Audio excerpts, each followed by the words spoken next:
तर आपल्या सोसायटीत बिबट्याचं एक सीसीटीव्ही फुटेज व्हायरल होते, नेमकी काय घटना आहे आणि काय सांगाल? नमस्कार. रविवारी सुमारे रात्री 11 वाजताच्या दरम्यान लेपर्ड म्हणजे बिबट्या आपल्या सोसायटीमध्ये शिरला आणि आपल्या या सोसायटीमधील बरेच मंडळी रात्रीची सुद्धा जेवण झाल्यानंतर फिरतात, मुलंसुद्धा त्यांच्यासोबत असतात. तर आपल्या इथील सोसायटीमधील सदस्यांनाच तो दिसला आणि म्हणजे इतकं भीतीचं वातावरण या सोसायटीमध्ये निर्माण झालं. इथं जवळपास 200 फॅमिलीज राहतात आणि बाजूनच आपला ओझर रोड आहे. त्यानं कोल्हेमाळ्याच्या आजूबाजूनं सर्व सोसायटीज, इथं खूप साऱ्या सोसायटीज झालेल्या आहेत आणि तो त्या कुंपणावरून म्हणजे जे आपलं फेन्सिंग वॉल असते, फेन्सिंग वॉलच्या वरून जंप मारून तो आत आला आहे. इथं आमच्या सोसायटीमध्ये सुरक्षा प्रचंड असूनही म्हणजे सिक्युरिटी गार्ड आहेत 2, त्याला डोअर आहेत, ते बंद होते, पण तो याच्यावरून उडी मारून आत आला. म्हणजे पहा आता किती मोठी कठीण हा प्रसंग आहे. जर त्यावेळेस त्या बिबट्याच्या समोर एखाद्या कोणी सदस्यासमोर आला असता तर मे बी त्या दिवशी त्याचा जीव त्याला गमवावा लागला असता.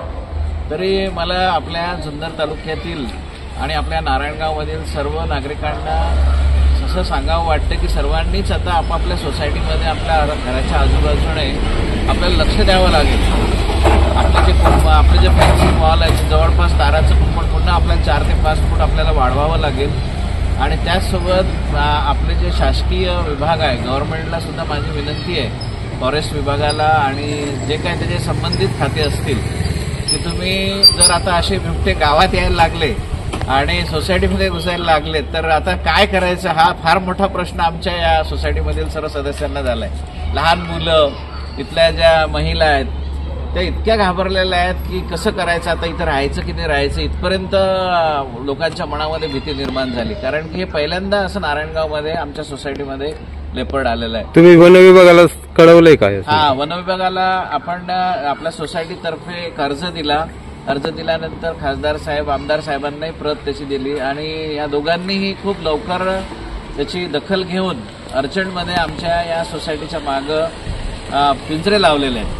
म्हणजे खरोखर आपले जे इथील पुढारी आहेत ते चांगले आहेत आणि फॉरेस्ट ऑफिसरही चांगले आहेत. परंतु मला असं सांगावं वाटते का ही वेळ यायला नाही पाहिजे. म्हणजे याची काळजी आपण सर्वांनी पाहिजे. आता कारण की त्या दिवशी जर काही होऊन गेलं असतं तर आता ह्या फॉर्मॅलिटीला काही असा विशेष त्याचा काही फायदा आपल्याला झाला नसता. डॉक्टर साहेब, किती उंचीवरून बिबट्या उडी मारू शकतो? विषय असा आहे की आमची सोसायटी ही वेल डिझाईन, वेल प्लॅन, संपूर्ण 4ही बाजूनी या सोसायटीला साधारण 7 ते 8 फुटाचं वॉल कंपाऊंड आहे. हे वॉल कंपाऊंड असताना सुद्धा बिबट्या जर आतमध्ये येत असेल तर ही नक्कीच दुर्दैवी गोष्ट आहे. तसं जर पाहिलं तर आता आपल्या जुन्नर विभागामध्ये जे काही बिबट्याचे हल्ले होतात गोठ्यांमध्ये साईडनी संपूर्ण वॉल तारेचं कंपाऊंड असताना सुद्धा 10 ते 12 फुटापर्यंत बिबट्या जंप मारून आतमध्ये गोठ्यामध्ये प्रवेश करतो. त्यामुळं हे नक्कीच भविष्यात काय काळजी घ्यायला पाहिजे असं तुम्हाला वाटतं? काळजी घेण्यापेक्षा आता जर एक विचार केला तर जुन्नर तालुका हा बिबट आपत्ती म्हणून जाहीर करायला पाहिजे शासनाने, अशी माझी शासनाला विनंती आहे. जुन्नर तालुक्याने खूप सारे जीव देखील या ठिकाणी गमावलेले आहे, हे तुम्ही आम्ही सर्वांनी पाहिलेलं आहे. आणि आज बिबट्या शेती सोडून आज नागरी वस्तीत जिथं शहरीकरण आहे त्या ठिकाणी हा बिबट्या आलेला आहे आणि याचं गांभीर्याने वन विभाग असेल, शासन असेल यांनी विचार करावा अशी माझी शासनाला विनंती आहे.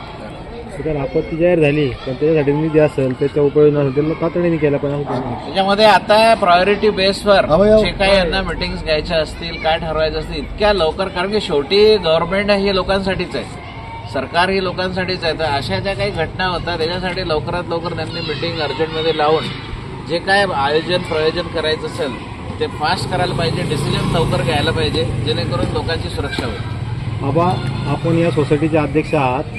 ही सोसायटी एक चांगली डिझाईन केली म्हणून चर्चेत होती, परंतु आता त्याचा सीसीटीव्ही फुटेज बिबट्याचं व्हायरल झालं म्हणून ती चर्चेत आहेत. नागरिकांचा सुरक्षेचा प्रश्न आहे, तर काय उपाययोजना आहे आणि आपण वन विभागाला काय कळवलं नाही? वन विभागाला जसं फुटेज आपल्या हाती आलं तर मी ताबडतोब वन विभागाला त्याच्या संदर्भात माहिती दिली, त्यांना एक अर्ज दिला. त्यांनी तातडीने आजच्या आज पिंजरा तिथे बसवलेला आहे. त्याच्या संदर्भामध्ये त्यांनी मला, म्हणजे मी स्वतःच होतो दुपारी, त्यांनी पिंजरा बसवलेला आहे. हां, परंतु आता सोसायटीची जी काही भिंत आहे ती छोटी आहे, छोटी आहे. भविष्यातही त्याच्यावरून बिबट्या सहज उडी मारू शकतो. हो. यासाठी आपण काय त्यासाठी मी आता आज म्हणजे आमची मिटिंग आहे संध्याकाळी, त्याच्यानंतर मी 2 कारागिरांना दाखवून वरती त्याला 1-3 फूट अजून उंची वाढवायचं कोटेशन पण मागितलेलं आहे आणि ते आम्ही उद्या काम सुरू करून ते पूर्ण करणार आहे. हो. आपल्या सोसायटी नागरिक आहे यांना काय आवाहन कराल तुम्ही? नागरिकांना आव्हान एवढंच केलेलं आहे मी मोबाईलच्या याच्यावर आपल्या ग्रुपवरती का सकाळी आणि संध्याकाळी फिरताना थोडीशी लहान मुलांची आणि आपली स्वतःची काळजी घ्या. ठीक, थँक्यू.